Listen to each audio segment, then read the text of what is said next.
Le bouddhisme humaniste, l'intention première de Bouddha, par Vénérable Maître Xing Yun.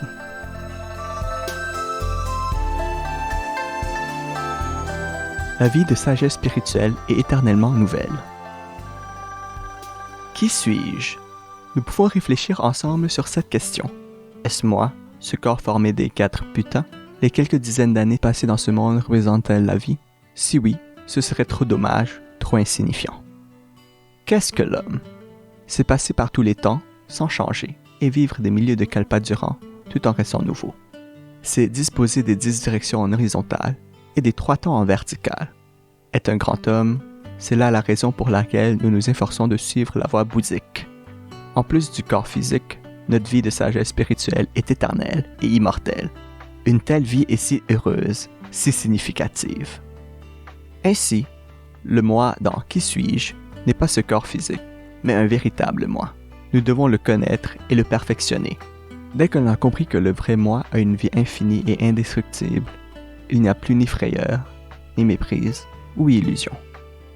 Les enseignements primitifs de Bouddha, souffrance, vacuité, impermanence, impersonnalité, paraissent redoutables si on les regarde de manière négative. Par contre, si on les regarde de manière positive, ils sont tout à fait rassurants.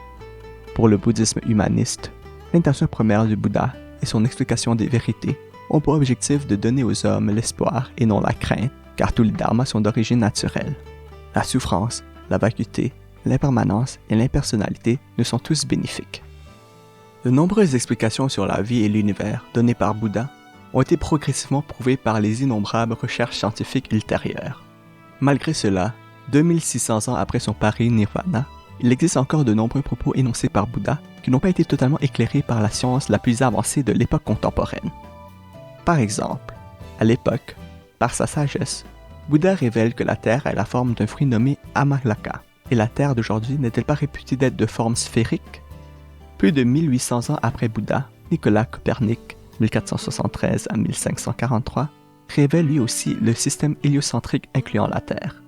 Cette théorie fut ensuite soutenue énergiquement par Galilée, 1564 à 1642, ce qui lui vaudra l'opposition et les attaques de certains membres de l'Église catholique, qui le firent arrêter et condamner.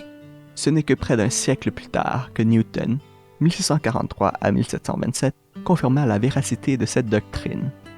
Grâce aux recherches scientifiques, la sagesse de Bouddha a pu être graduellement confirmée et il faudra encore un certain temps pour que les connaissances mondaines en général puissent arriver au niveau de l'éveil de Bouddha.